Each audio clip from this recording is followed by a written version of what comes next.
11년 차 이혼 전문 변호사 최윤아라고 합니다. 반갑습니다. 저는 그 이혼 사건이 너무 재밌는 거예요, 저한테. 저한테만 막 그런 비밀 얘기들을 이런 해주는 걸 제가 약간 특권이 있는 것처럼 그런 느낌이 들고. 저는 사실 지금 되게 굉장히 신기한 게 이혼 전문 변호사는 사실 저희가 만나기가 좀 쉽지가 맞아요. 않은 그렇죠. 처음 뵙는 것 같아요. 직업군이어서 네. 약간 유니크한 직업을 가지신 변호사님이 나오신 것 같아요. 무엇보다도 참 특이한 게 변호사시면서 그림을 그려서 만화를 또 연재하고 계시잖아요. 너무 궁금해요. 예. 너무 유명하잖아요. 굉장히 SNS에서 핫한 어떤 웹툰 네. 연재를 하고 계신다고 들었습니다. 네. 저도 굉장히 이 직업을 갖지 않았더라면 내가 정말 평생 몰랐을 수도 있겠다 싶은 인사이트를 굉장히 많이 얻었고 네. 제 인생에도 제 결혼 생활에도 너무 큰 도움이 됐었어요.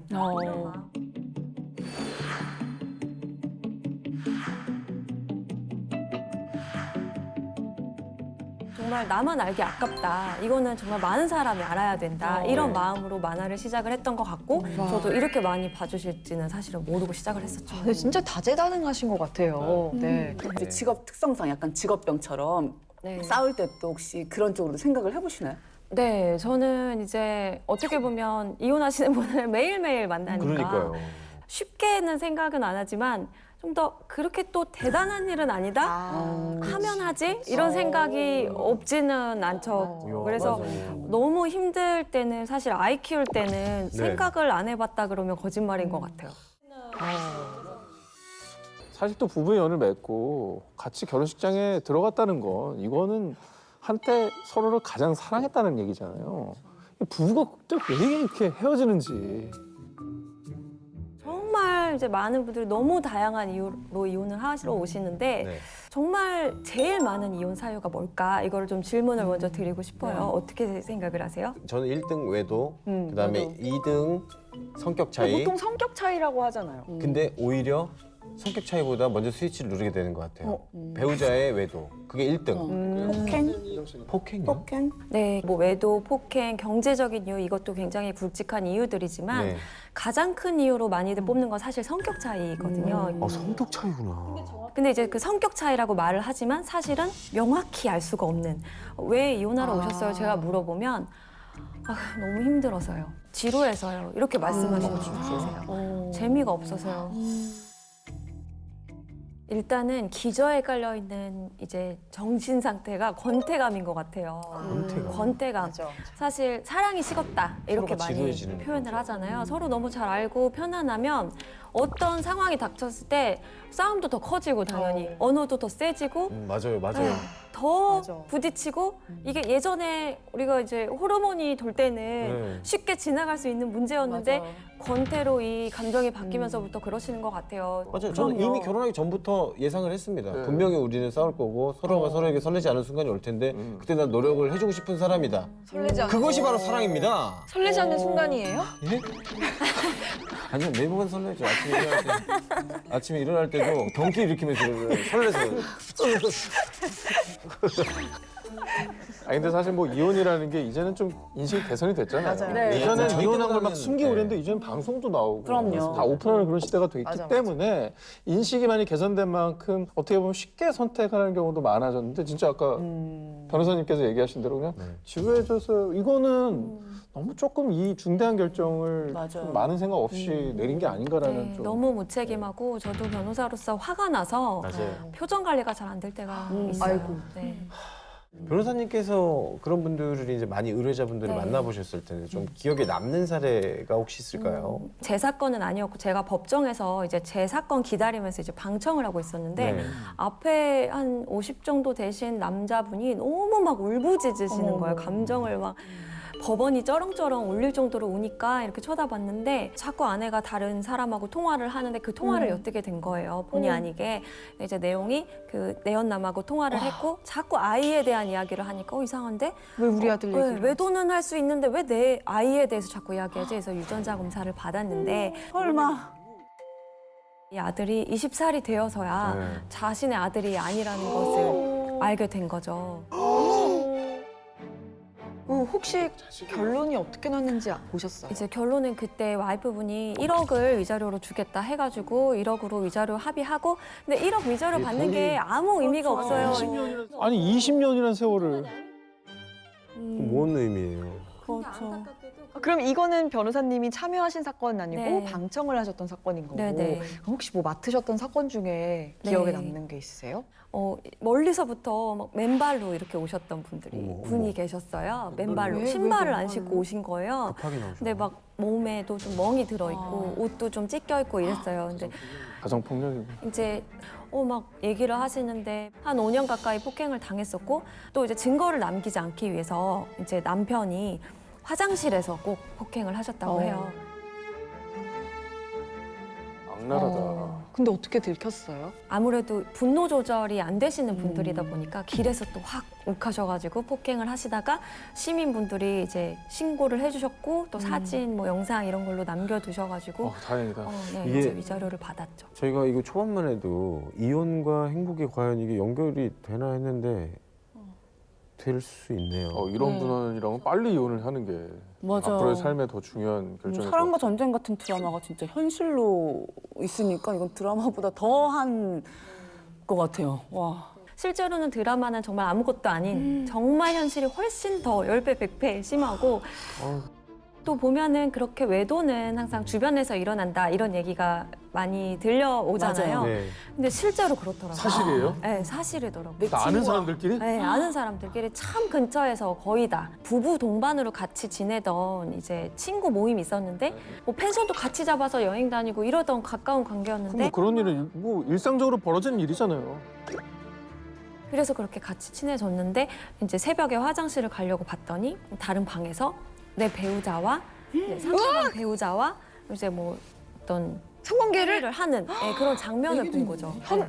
겁도 없다. 근데 이런 일이 한 건이 아니고 제가 맡았던 사건만도 정말 생각나는 것만 해도 10건이 넘어가니까요. 듣는 데에도 믿기지가 않을 겁이 정도로. 없다. 네. 근데 그럴 때도 증거를 남겨야 되나요? 좀 아니 근데 그때 그런 경황이 있어요. 가지고 찍어야 된대. 죽이지 않 뭘로 찍어요? 벽돌 같은 걸로 가야잖아. 그렇죠. 벽돌로 찍어. 이제 침착해야 되는 거지. 이럴 골프채나 벽돌로. 미안한데 진짜 차가운 이럴 때 야수의 있어. 심장으로. 그게 근데 그 정신이 들겠냐고요. 근데 여기. 문이 안 들지. 잠겨 있으면 일단 뜨거운 물을 어떡해. 뿌리고 싶지. 문이 잠겨 있으면 어떡해? 문이 잠겨 있으면 못 본 거잖아. 근데 그런 분들이 꼭 문을 안 잠그세요. 어떻게 그렇게 하나 싶은데 정말 너무 이게 충동적이다 보니까. 다 드셨죠. 술도 많이 먹었고 충동적이고 서로 너무 친하니까 허물어져가지고 벽에 문을 그렇게 안 열어요. 카메라를 들고 이렇게 문을 열어야 되는 거잖아. 와. 소리가 안 나게 또 조용히 열어야 하고. 이게 되냐고. 뭐 또 다른 사례들은 없습니까? 네, 또 이제 요즘에는 스마트폰을 이제 이용을 하다 보니까 그걸로 또 굉장히 외도가 많이 발각이 되는데 남편이 갑자기 이제 저녁만 되면은 본인이 장을 봐오겠다고 하는 거죠. 그래서 원래 장을 안 보던 사람인데 갑자기 장을 매일매일 보러 나가는 거예요. 근데 이제 빼먹은 게 생각이 나서 뭐 좀 더 사오라고 해야겠다. 그리고 전화를 걸어가지고 나 지금 양배추를 빼먹어서 좀 사와 해서 알았어. 그리고 이제 끊었는데 끊었다고 생각을 하고 이제 안 끊긴 거죠. 듣고 있었구나. 네, 그리고 이제 옆에서 이제 어떤 또 불륜 행위를 하는 소리들이 들려오는 거죠. 그래서 그거를 실시간으로. 어머. 네, 그럴 때는 이제 녹음 버튼을 눌러야 하는데 또 녹음 기능이 없는 휴대폰들이 있어요. 많아요. 제 거 안 돼요. 네. 사과.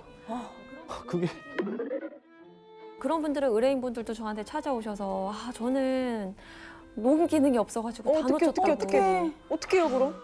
스피커폰으로 하고 음성 녹음 누르면 돼요. 저 해봤어요.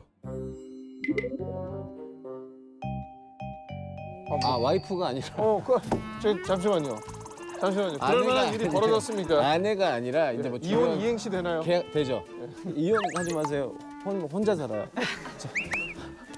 제 감독님. 그거를 왜냐면은 계약 같은 거 이제 할 때 저는 그 계약서를 잘 못 봐요.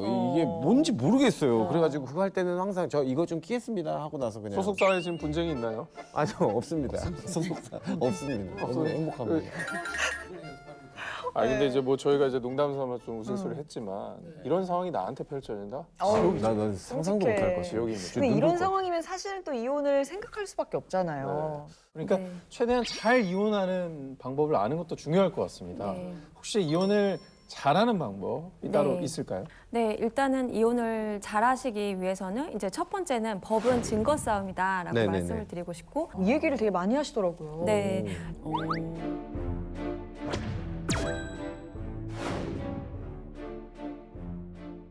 이제 실제로 저를 찾아오시는 분들은 이렇게 생각하시는 분들이 많으세요. 판사님께 네. 내 얘기를 네. 다 하고 내 하소연을 하고 하면 판사님께서 누가 잘했고 누가 잘못했다라는 것을 딱 판단해 주실 것이다. 맞아, 솔로몬처럼. 네. 근데 실제로는 사실 그렇지 않은 경우가 대부분이거든요. 그러면요?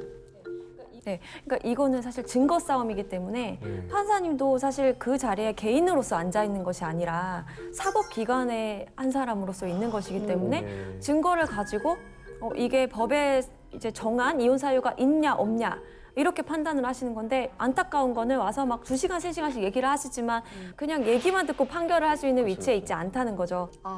그렇구나. 절에서 피해자가 엄청 많이 생기잖아요. 그러니까요. 증거가 되게 중요한 거 같아요. 그러면은 그렇죠. 저희가 여기서 혹시나 이제 증거를 수집하는 방법이 뭐가 있을까요? 뭐 예를 들어 뭐 사립 탐정을 고용하고 어떻게 해야 돼요?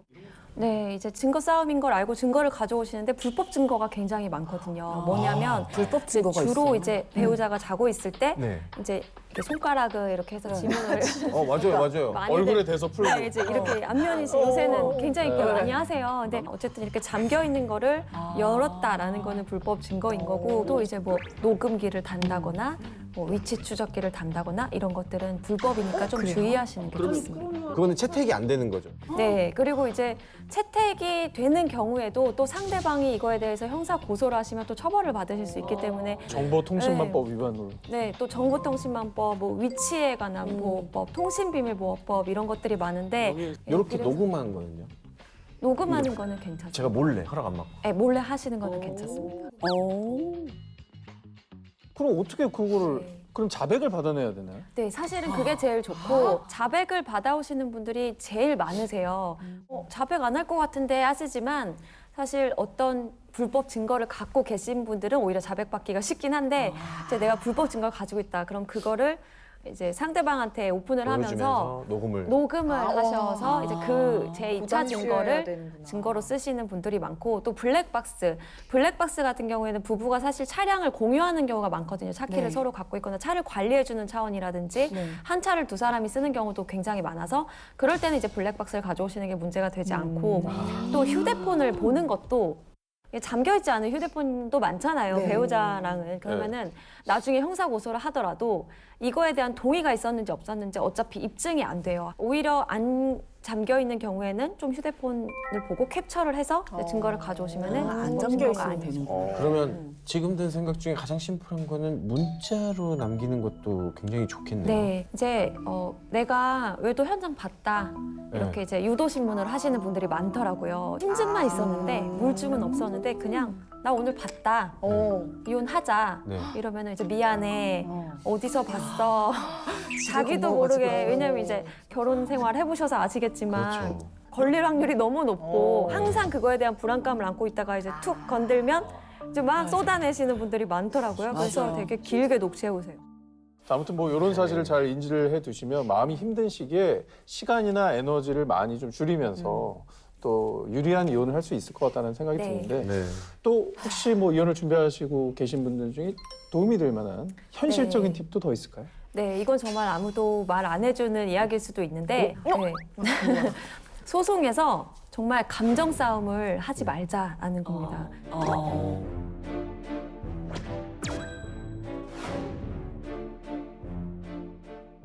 내가 감정 싸움을 해야 할 때가 있고 네. 하면 안 되는 경우가 있거든요. 네. 그래서 그 내가 싸우는 쟁점이 무엇인지에 대해서 명확히 알고 그걸 변호사랑 상담을 하셔야지, 그저 난 이게 힘들었다 하시다 보면은 사실은 변호사들만 돈을 버는 그런 구조가 만들어집니다. 쟁점이라는 게 사실 이혼, 위자료, 재산 분할, 양육권, 양육비 이렇게 5가지 중에서 내가 가장 중요하게 생각하고 포커스를 맞춰야 되는 게 뭔지. 예를 들면 어떤 분들은 재산이 굉장히 많으세요. 그래서 재산 분할의 기여도가 1%, 2%가 달라지는 게 네. 이혼 위자료 2천만 원, 3천만 원보다 훨씬 큰 돈이 되기도 하거든요. 그런데 괜히 상대방의 감정을 너무 자극을 해서 초반부터 사과받기 위해서 싸우기 시작하면 나중에 재산분할 합의도 잘 안 되고 소송은 길어지고 그 기간 동안 재산이 또 축소가 되는 경우가 있거든요. 어찌 보면은 진짜 뭐 위자료 싸움이 중요한 게 아니라 네. 재산 분할이나 양육비 같은 게 사실 알고 보면 훨씬 큰 거네요. 네, 위자료가 우리나라 위자료가 그렇게 많지가 않습니다. 그래서 많아야 2천만 원, 3천만 원인데 그거를 3번 소송을 하시게 되면 무조건 다 쓰죠. 더 쓰죠. 네, 그래서 남는 게 없습니다. 지금 말씀하신 게 이혼도 전략이 필요하다는 취지의 말씀을 해주셨는데 사실 이거는 법정까지 가게 됐을 때 적용될 수 있는 그런 얘기일 텐데 법정에 만약 가기 전에 이혼을 고민하고 있다, 좀 이혼을 생각하고 있다라는 부부들은 어떤 걸 고려하면 좋을까요? 이혼을 저랑 바로 계약서 쓰고 이혼 소송하신 분도 계시지만 이건 조금 고려해봐야겠다 하고 다시 돌아가시는 분들의 경우를 보면 이런 거를 고민하고 나서 제가 좀 다시 해보게 됐어요. 이걸 제가 오늘 2가지 정도로 정리를 해봤습니다. 그게 어떤 거죠?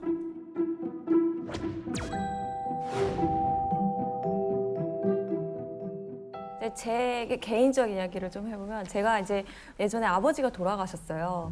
근데 이제 너무 힘들잖아요, 정신적으로. 그래서 막 정신을 못 차리고 시도 때도 없이 생각이 나는 거죠. 그래서 그 얘기를 꺼내면 그때 당시에 남자친구였던 저의 남편이 자꾸 다른 얘기로 돌려요. 예를 들면은 이거 우리 아빠가 좋아하던 음식이었는데 그러면 다른 거 먹을래? 약간 이러면서 자꾸 돌리는 거죠. 그게 되게 섭섭하더라고요. 서운할 것 같은데 네. 저도. 근데 아기로 그런 나중에 건 아닐 거예요. 네, 아기는 없어요. 그래서 지나고 나서 물어봤어요. 근데 왜 그때 그랬어?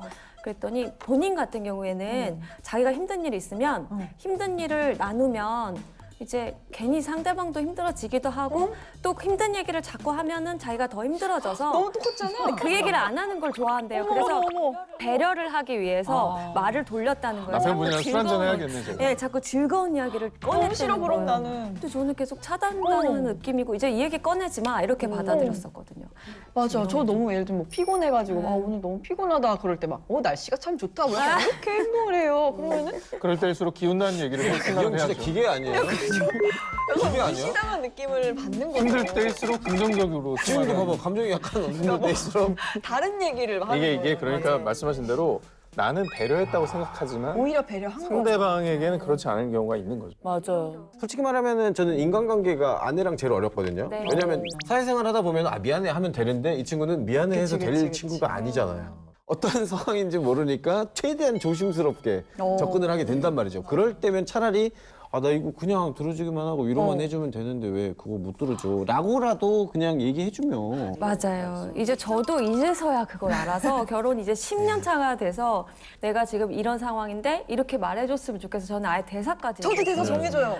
대사를 정해줘. 근데 이거 되게 좋은 방법인 것 같아요. 저희 부부도 되게 대화를 많이 하거든요. 근데 결국에는 마지막에는 그랬구나, 네 마음이 그랬구나 이런 건데 이렇게 아예 처음부터 나 격려해줘, 나 오늘 힘들었어, 토닥토닥 해줘 이렇게 말하는 게 오히려 남자들도 편할 것 같아요. 진짜 힘들어요. 부부관계가. 맞아요.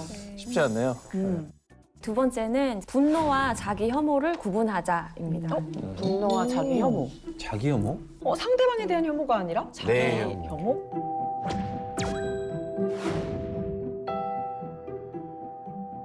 이제 아이를 키우다 보면은 네. 사실 정말 부딪히는 일이 많잖아요. 많죠. 정말 좀 극단적인 정신 상태가 많이 드러나는 부분이 36개월 전에 아이가 잠도 안 자고 그치. 제대로 먹지도 진짜 않고 몸이 너무 힘드니까. 네, 처음 엄마가 맞아요. 된 아빠가 된 그 시기에 이혼을 정말 많이 하시거든요. 네. 이게 그리고 왜냐면 아이가 뭐 예를 들면은 좀 말이 늦다고 해봐요. 그러면은 그냥 사실 아이들은 조금 있으면 말을 하는데 막 서로를 탓하거나 뭐 당신이 대화를 안 거니까 말을 안 하지 뭐 이런 식으로 왜 웃으세요? 제가 이제 우리 아기가 굉장히 편식이 심해요. 네네네. 근데 저희 어머니가 그냥 지나가는 말로 상진이가 어릴 때 좀 편식이 있었지. 네네네네. 그건 오히려 편한 거죠. 그래도 어머니가 확답을 주신 네, 거니까. 이런 일로 이제 애가 이제 편식을 할 때마다 굉장히 명확한 증거를 말씀해 주신 거죠. 네, 그 무게 500톤의 무게가 저를 짓누르는 거죠. 그래서 저는 아이가 밥을 이제 막 안 먹고 이럴 때마다 약간 이게 좀 째려보게 되는. 맞아요. 그러면서 이제 저는 자기 혐오에 빠집니다. 이거구나. 왜 나는 밥을 안 먹어가지고 자기 혐오가 왜 있구나. 나는 밥을 안 맞아요. 먹었을까? 내 탓이요. 그리고 그 유전자를 왜 내 애한테 물려준 것인가? 그러니까 상진 씨가 육아를 너무너무 잘하는데 밥 먹이는 것만 좀 어려워해요. 왜냐면 그리고 편식하는 모습을 보면서 너무 고통스럽고 그래서 아니 본인이 안 정말 먹었던. 이상한 나를 그냥 마주하는 느낌이 들어요. 그래서 이럴 때 이제 서로를 약간 탓하게 아니 돼요. 나중에 이제 오상진 씨를 닮았으면 나중에도 잘 먹겠죠. 그럴 거라고 믿고 있어요.